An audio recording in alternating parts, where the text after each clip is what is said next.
Eu vou começar esse vídeo com imagens daquilo que a imprensa ocidental tem, depois de 2 anos, ou omitido, ou distorcido, ou diluído aquilo que é um dos motivos centrais dessa situação que se colocou entre Ucrânia e Rússia. Ou seja, é o tal do movimento, vou usar aqui a palavrinha proibida, né, disfarçada, porque essa plataforma não aceita, que é o movimento NEO, mais duas letrinhas, depois vem a letra Z, mais duas letrinhas e termina com as letras T e A. Muito bem, então esse é um dos motivos centrais dessa guerra e a imprensa ocidental está simplesmente não dando a devida importância. Então vejam essas imagens e em seguida nós conversamos.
Por acaso você tinha ideia de que a Ucrânia, ali antes de fevereiro de 2022, tinha esses desfiles da extrema-direita com bandeiras, estandartes, tochas, desfiles? Ou seja, nenhum lugar do mundo a extrema-direita, né, neo letra Z, vamos usar aqui essa saída, né, neo letra Z, nenhum lugar do mundo é permitido esse tipo de movimentação. Só na Ucrânia isso ocorria, tá? Portanto, esse é um dos principais motivos que tudo começou. Não é o único, mas é um dos principais e simplesmente a maioria da população ocidental simplesmente não faz ideia disso.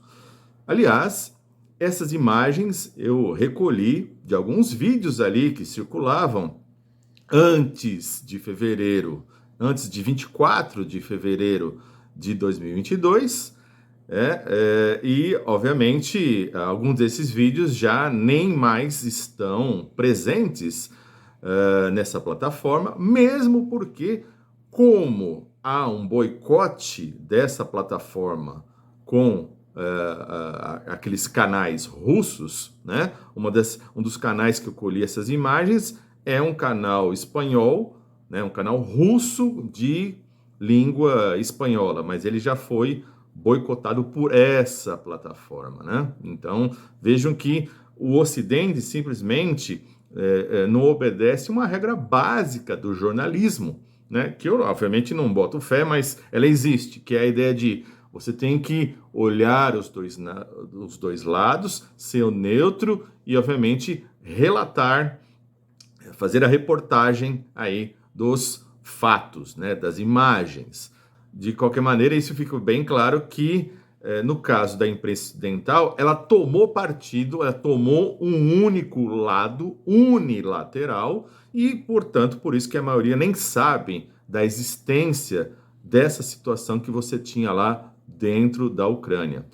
Muito bem, é importante salientar que o povo ucraniano, ele não é neo-letra Z, ele não é, né? Mas, como ele elegeu o Zelensky simplesmente transformou o governo ucraniano num esgoto desses partidários neo-letra Z. Tá? Só para fazer uma comparação, o povo brasileiro também não é pró-governo militar, né? Mas acabou elegendo o governo anterior, que colocou a maioria dos ministérios como ministros aí, militares, né? Até ministro da Saúde, colocou até um ministro da Educação militar, mas como ele falsificou o currículo, dizia que tinha doutorado e depois verificou-se que ele não tinha, lá o tal do Decotelli, né? Ficou só uma semana. Mas vejam, o governo aqui no Brasil, tinha 19 ministérios e 10 eram militares, né? Além daquilo que chegou a ter no Brasil 8.000 militares dentro do governo, né? Então, para vocês entenderem, portanto, a situação ucraniana, insisto, o povo ucraniano, ele não é neo-letra Z, mas esse governo do Zelensky entupiu, né, de pessoas dessa estirpe, incorporando, inclusive, o batalhão Azov. O batalhão Azov, cuja ideologia, cuja doutrina é, sim, neo-letra Z.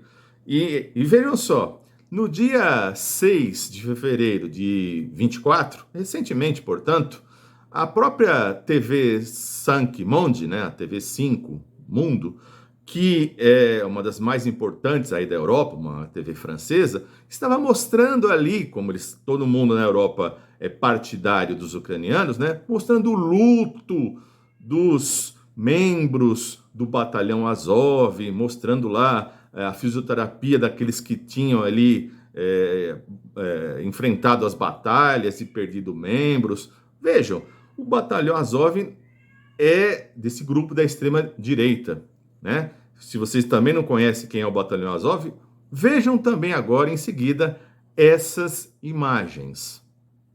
É o batalhão Azov, ou como alguns também o chamam de Brigada Azov. É uma força paramilitar fundada por Andrei Militsky, que também já foi deputado no parlamento ucraniano.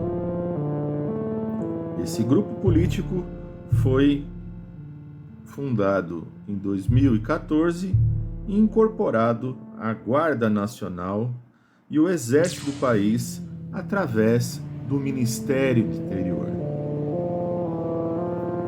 Utiliza-se de uma simbologia e seus militantes não escondem a sua adoração à figura, bem como a prática de cumprimentos. Esse grupo político armado, que conflui, portanto, treinamento militar, desfiles pelas ruas da Ucrânia, além de possuir peças de artilharia, como carros blindados e também tanques de guerra. Tudo isso, conforme as palavras de Andrei Belitsky, obtidos através do governo e doações. Muitos de seus militantes foram mapeados via Facebook, conforme a denúncia da revista Time.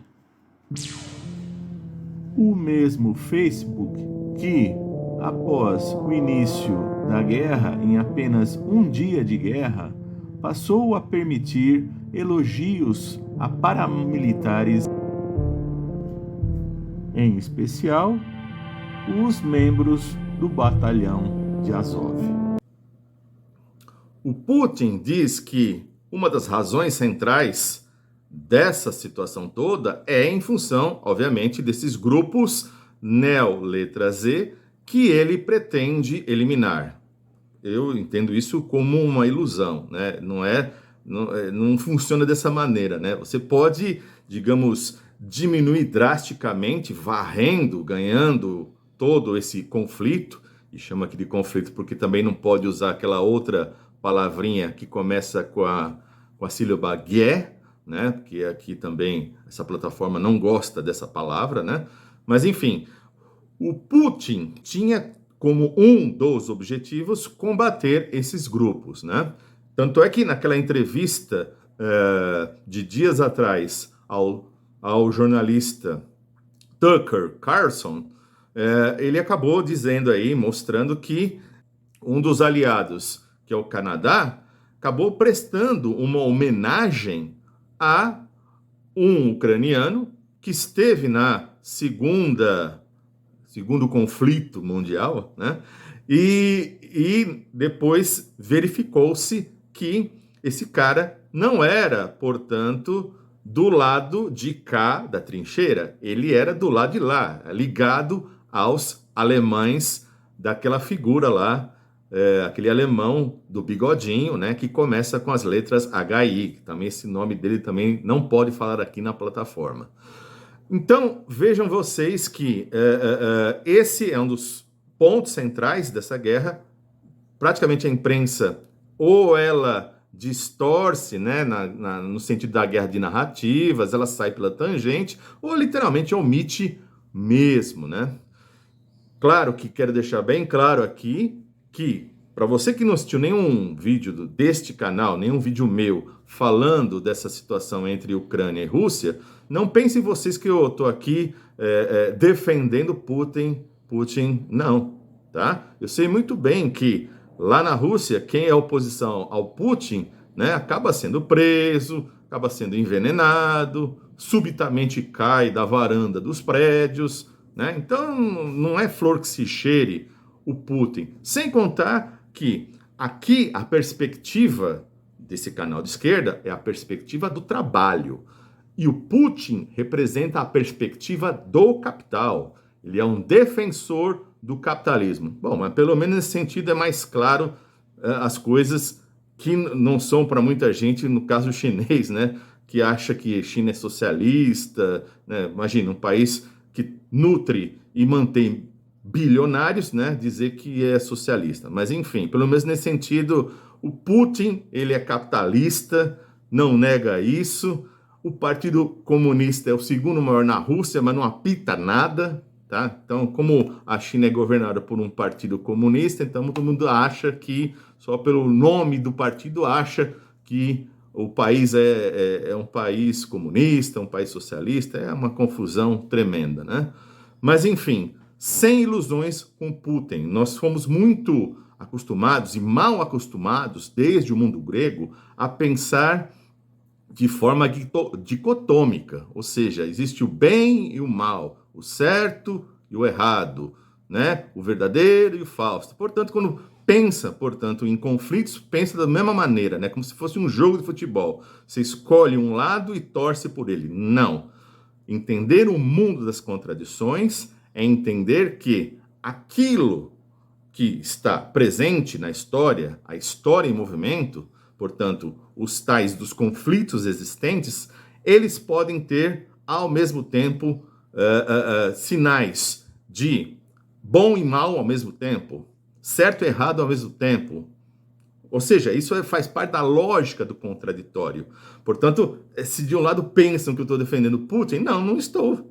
Mas, nesse sentido, nesse ponto, nesse particular, ele está certo. Por quê?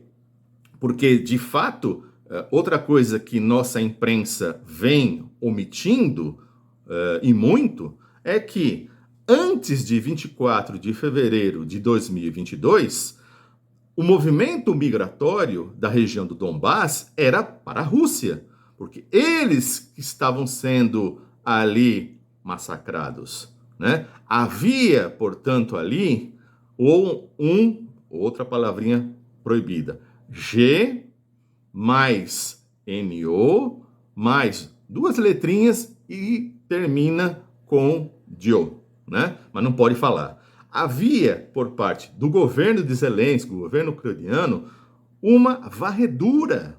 Tanto é que tinha sido aprovada uma lei ali para eliminar o russo da Ucrânia. E essa eliminação seria através da exterminação da população. Então, vejam, antes, portanto, de fevereiro de 22, o movimento migratório era sentido Rússia. Sentido Rússia. Ou seja, através ali de Kiev, você tinha o verdadeiro massacre ao longo dos anos e que se intensificou com o governo Zelensky. E durante agora esse conflito, você tem uma situação na qual a cidade de Avdiivka, eu vou até escrever o nome aqui para vocês, não sei se é essa a pronúncia, né? Que foi conquistada agora, dia 17 de fevereiro, era a partir daí que você tinha os resquícios do batalhão Azov, né? Jogando, obviamente, projéteis, jogando mísseis, lançando drones para todo o território do Donbass, sobretudo Donetsk. E essa cidade acabou de ser ocupada pelos russos. Portanto, você tem aí essa situação onde se combate essas forças neo-N. Não é o único motivo desse conflito. Tem a ver também com a expansão da OTAN desde o fim ali da União Soviética. Foram 5 ondas de expansão.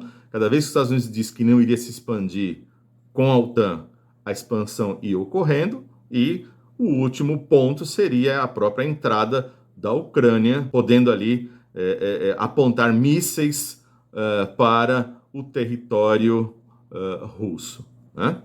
E essa cidade, né, de Avdiivka, que era até então a fortaleza inexpugnável, né, do exército ucraniano, né? Tanto é que foi mandado muitos membros do batalhão Azov. Ele deve estar em frangalhos agora, mas que nem eu falei, estar em frangalhos não significa acabar com ele, né? Veja aí o esforço que Israel tem contra o Hamas e nem por isso vai sumir o Hamas, né? Não é assim que funciona. Mas, de qualquer maneira, vale a pena você saber que essa é uma informação que todo mundo deveria saber e, portanto, teria uma nova visão sobre a Ucrânia, né? Sobretudo os europeus, que nas capitais colocam lá bandeiras amarelas e azuis, defendem com unhas e dentes os ucranianos, inclusive a população defende, porque os grandes órgãos de imprensa omitem, diluem, né?